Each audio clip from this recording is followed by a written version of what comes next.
All right, we'll go ahead and get started again. Ryan Howells from Levitt Partners. We welcome you to the continuing discussion around smart health cards. This session is specifically going to be focused on what we're calling issuers, those organizations who have the primary data in their systems of this verifiable vaccine information and being able to supply that information to individual customers. I am pleased to be joined today by Rick Clow, Chief Technology and Innovation Officer for the state of California, Rajiv Rao, the Chief Technology Officer and Deputy CIO for the state of New York, will be joining us here shortly. Don Messier, the Director of Global Digital Enablement for the Public Health Agency of Canada. As he mentioned to us in the pre-discussion, that's similar to the CDC here in the United States. Janet Campbell, the Vice President of R&D Relations for Epic Systems, Sam Lamson, the Vice President for Interoperability at Cerner, and Daphne Sakharopoulos, the Vice President for Digital Strategy and Product Management at CVS Health. Glad to have each of you joining us today. We want to talk about this idea of issuance, and Rick, why don't we go ahead and start with you as in the work that you've done in California. Give us a sense of why California decided to issue smart health cards and how do people access their smart health cards today? And just give us a sense of really the volume of health cards that you've been able to issue today. Sure. Thanks, Ryan. It's a pleasure to be here. The original goal was quite simple. We knew per the governor's announcement in the spring, along with the Department of Public Health here in California, that we intended to reopen the state and relax many of the COVID-related restrictions in mid-June. And one of the things that a number of us at both the Department of Technology and Public Health felt was quite likely was that as things started getting back to normal, businesses and their patrons would want to have a way of showing that they'd been vaccinated. Of course, the only way at the time that anyone had to do that was a piece of paper with a CDC logo on it, which was almost certainly going to be frequently left at home or run through the laundry or lost. And we wanted to have a better answer. So the initial motivation was simply give California residents an easy backup copy that would alleviate the concern that if they damaged or lost their CDC card, they'd be out of luck. So we looked for options, the smart health card framework being open source, not proprietary, didn't lock us or any other state that might want to follow our lead into a specific vendor's platform, fit the bill, and we launched in June. Since then, we've delivered over 7 million digital vaccine records to California residents, and it's going up by almost 100,000 a day. That's fabulous. Thank you for that. And thank you for your leadership as well. We appreciate it. Don, let me turn to you. Give us a sense of what options Canada explored before deciding on using smart health cards, and then how are smart health cards being used in Canada today, and how many approximately have been issued? Just I know you've recently gone live, so that number may be a little bit lower, but give us a sense of, again, your role in the Canadian government, and then also the decision-making process that went into this. Thanks for the question. So there were actually three options that we were looked into, and we spent quite a bit of time doing the analysis, primarily around the ICAO virtual visible digital seal standard that has been produced, as well as the EU DCC, and then finally the smart health card.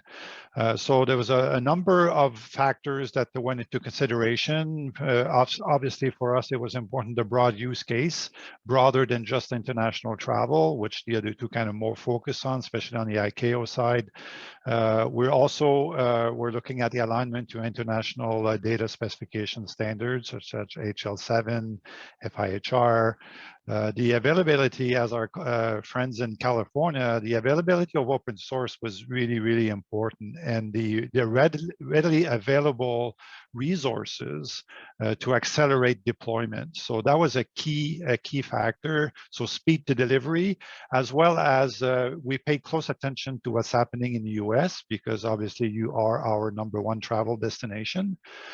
So we paid close attention to that, and we anticipated that Smart Health Card would gain significant interest in the US, and to date, it's shown to be the correct assumption. So we're very pleased with that. And also the decentralized model.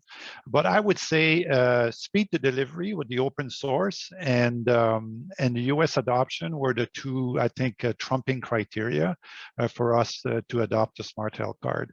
In terms of the usage of the Smart Health Card, as you might not have heard, but last week our Prime Minister made that announcement that we are adopting that standard. But the reality is that we've been on this for many, many months already. In fact, as of today, we have 14 health jurisdictions in Canada, and of those 14, 10 are already issuing Smart Health Card today. We expect to have another 2 by the end of the week, so up to 12. And then the last 2 coming online in the month of November. The last one that we're tracking is on the 30th of November. So by the end of November, every jurisdiction in Canada will be issuing to that specification. In terms of the population, as of today, we already have 87% of our population covered, able to get a Smart Health Card for their vaccine.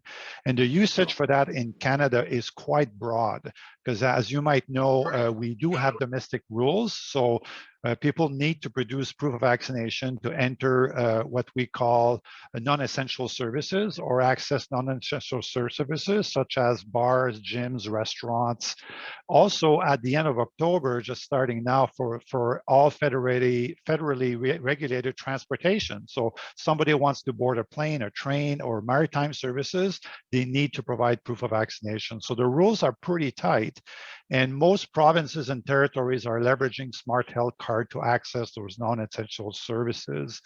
But of course, for us, being a federal government, our interest was more on international travel, but there's very broad use cases.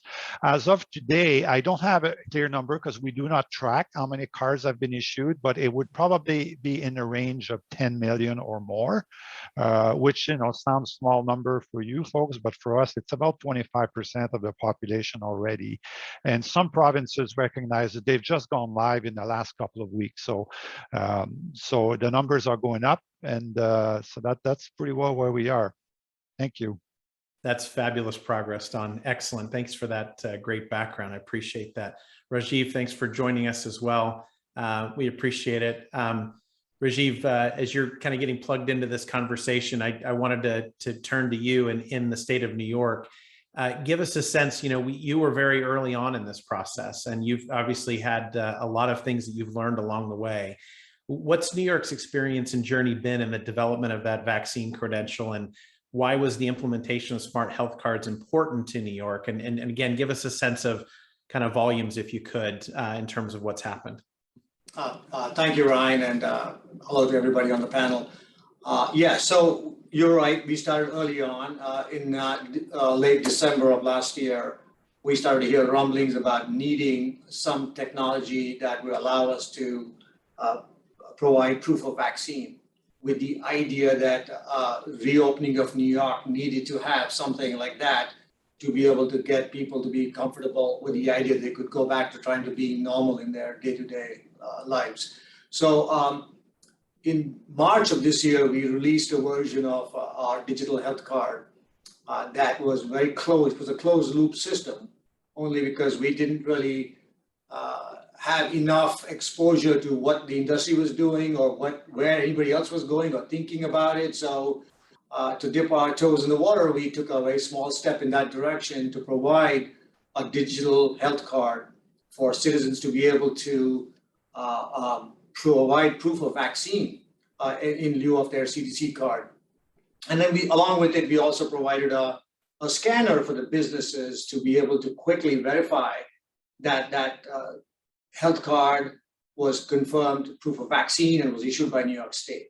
So two things that helped us get there was we controlled the data, the immunization records for the whole state. And so we could authoritatively issue those cards and confirm them as well. So in March, we got there, we released it, we saw good traction. Businesses were happy to be able to leverage it, and especially the sporting arenas and such.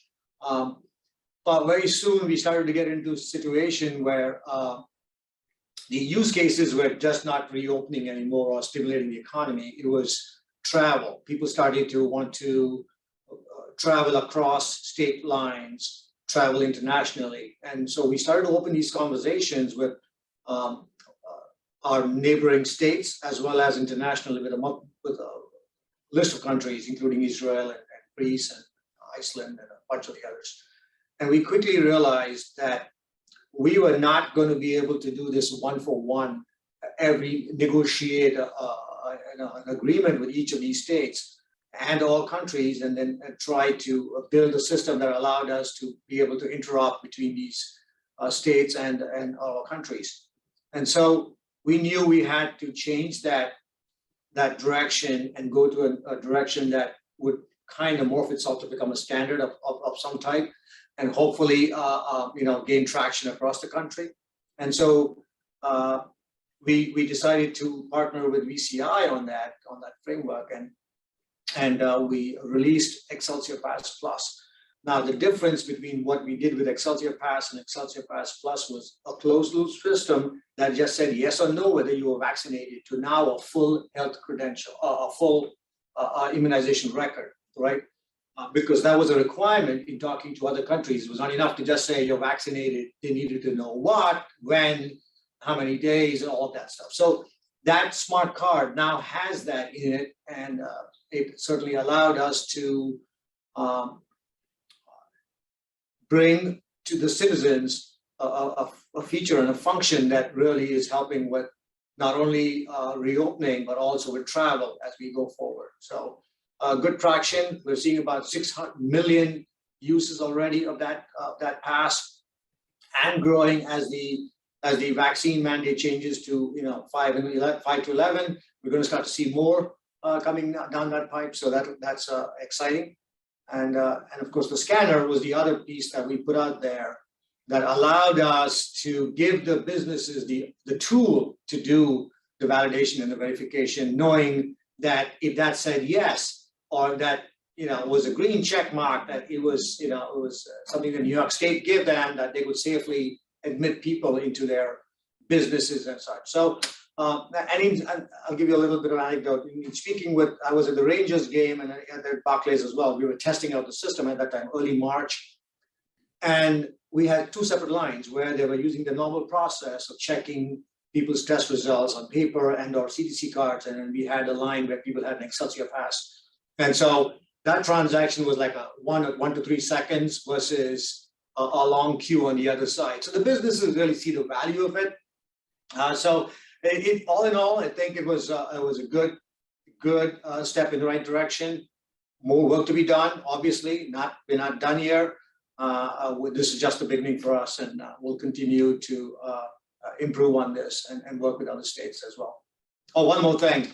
We did release, the governor just announced the blueprint for Excelsior Pass. It was announced, I think, yesterday. We're giving our understanding of how we arrived at this and how we learned what we did away to anybody, any state that's interested in learning how to get there. We're happy to collaborate with them, work with them as much as we can, consult with them, whatever it takes to get them to where they need to on the digitization side of the vaccine card. Really helpful, Rajiv. Thank you. And, on that note, that spirit of collaboration, Rick, I know you have done some things in California as it relates to the source code. You want to mention that as well? I think it'd be important for folks to know. Yeah, thanks, Ryan.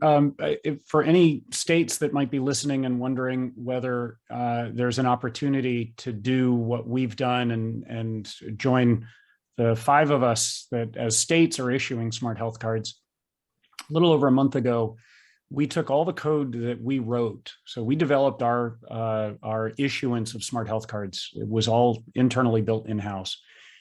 We turned around and put all of that code out in the public domain so that any state that wants to take our system and put it on top of their own immunization registry can fork our code on GitHub today and can then wire that up to their immunization registry. That won't be a day's worth of work. You'll still have to wire it up to your own IIS. But I'm thrilled to report, I can't tell you who yet, but the first of what we expect are many states went live this week using our code on top of their own immunization registry. So while today there are 5 states issuing smart health cards, technically a 6th has quietly launched as of this week, and we expect to see as many as a dozen more in the months ahead. So we put a link in the Q&A so that if any other state is interested, there are some details there, and feel free to follow up with me directly. Thank you, Rick. We appreciate that, and thanks for doing that. Janet, let me turn to you at Epic. For those, we've got a worldwide audience here. Many of them may not be familiar with Epic. Give us a sense of Epic and the background there, and then how individuals can use the MyChart platform and the app to be able to access smart health cards from around the country. Yeah, thanks, Ryan. For those of you who don't know who Epic is, we're an electronic health records developer. We work with a number of healthcare organizations in the United States and actually across the world as well. And MyChart is Epic's patient experience platform. Basically, it's available on web or on mobile. It's used by over 100 million people now in the US and actually across the world as well to access their medical information in a way that's patient-friendly and patient-facing. But I think part of the challenge is that, when I log into MyChart, I can only see what my healthcare organization knows about me. And of course, when vaccines were first coming available, especially, people weren't waiting to go to their primary healthcare organization to get the vaccine. They would go any place that they could get that vaccination. Now, we knew at Epic that this smart health card initiative was going to take off and that patients would expect this in MyChart. It's where you get all of your health information. So it makes sense that having a verifiable proof of that information would be available there as well. And seeing incomplete information in MyChart was going to be a huge dissatisfier. This isn't just a problem actually for patients. It's a problem for healthcare organizations as well who try to plan proactive outreach. And those immunization registries that we heard about in the previous session, they can act as a source of truth, but healthcare organizations can't just query them to get all of the most up-to-date information for all of their patients. And I mean, they literally cannot, because we saw some organizations try it, and just the volume of queries actually caused real performance problems for those registries. So that's the problem, right? Patients want their information and they log in and it's not there. And while some states like California and like New York allow patients to access their own information, many others don't. And that just means that patients cannot get that information. So the solution was right in front of us, because our healthcare organizations that use our software, they already have functional, standards compliant, interoperable HL7v2 query interfaces with state registries. So we realized we could simply leverage that existing connection. It works like this. A patient logs into MyChart, they see that blank COVID-19 activity that says that they're not vaccinated, but now they see a way to rectify that, to check for outside information. And behind the scenes, it's just like the provider hit that query button. We'll check any connected registries, and if data is found, it's filed back to the chart. And from there, I can access my smart health card. And the beauty of this is that many organizations actually have connections to more than one registry. So if I got one jab in New York and another in New Jersey, we'd be able to retrieve both. It's really a win-win. I've got access to my smart health card right from the MyChart app. I don't even have to log in. Plus, my organization has a better understanding of who their vaccinated patients are without having to take down the registry. And I'm not calling their helpline confused because I can't find my information. It's been a really big success since we launched it last June. We first went live thanks to the champions at University of Colorado or University of California, San Diego Health. Their CIO, Chris Longhurst, who you'll hear from in the next section, he's been a real believer in this technology and he helped push it forward. But from that one organization, we now are live with 59 million patients who have access to their smart health card and MyChart. And as of next week, we're going to be covering all 50 states. We think it's really important to encourage this adoption across the country. So to make it easier for patients to know where they can get this information, we publish a list of participating organizations who've turned this on for their patients in MyChart. So if you're listening and wondering if your provider offers this, you can actually go to mychart.com/COVID to get that full up-to-date list. Awesome. Thank you, Janet. Sam, from your perspective, give us a sense of who Cerner is as well, and the work that you guys are doing in this space in terms of providing smart health card access. Sure. Cerner is a comparable organization in that we provide electronic health record technologies and services to healthcare organizations across the globe. We provide a whole litany of other services and technologies as well. And in terms of our approach to smart cards, we're just really excited about the rapid adoption of smart health cards among patients who receive their care from Cerner clients. We hope this will help us come back quickly from the restrictions of COVID-19. And to date, we've had through our clients the retrieval of over 1 million smart health cards from patients through our APIs. And you asked about the process of patients actually getting access to their smart cards through a Cerner client. Well, typically and in general, the patients don't actually know whether they're clients or whether their healthcare provider is a client of Cerner's or not. And so they really typically will go through the client's patient portal or the portal that's branded by the client organization. And when they are in there, they will get the option to pull down their smart health card quickly and easily upon logging in. And that is typically how a patient can get access to a smart health card through a Cerner organization. And last I checked, 88% of the smart health cards that we have issued were requested through the patient portals of our clients. But there is a rapidly growing number of requests coming through the open API through third-party applications. The standard is simple, it's secure, and it's easy to integrate. So we think that there will be a continuation of seeing the prevalence of third-party applications connecting to the smart card framework through health systems and other sources. And we're really happy that this is coming through as an open standard, that it's non-proprietary, and that it does support the ecosystem, and really is, I think, one of the first and best examples of consumer-oriented collaboration and interoperability, where we really put the consumer and their choice first in how they choose to get their record. And so that's a summary of how patients can get their smart health card through a Cerner provider's patient portal. And how there are alternative mechanisms in play that are lighting up consumer first applications that support the same framework. Thank you, Sam. Daphne, turning to you, why did CVS Health decide to issue smart health cards directly, and what value has CVS seen for its customers?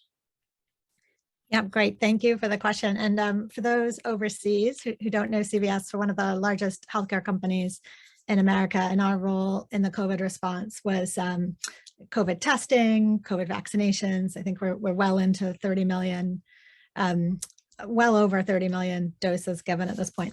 So CVS has always offered digital records of vaccination. We always offered, an email summary, full vaccination record, and people would use that to provide proof, for example, to schools or summer camp.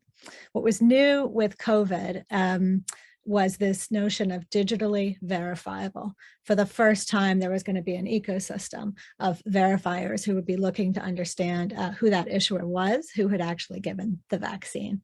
So there was massive uncertainty. I cannot emphasize this enough about, when COVID vaccines first came out.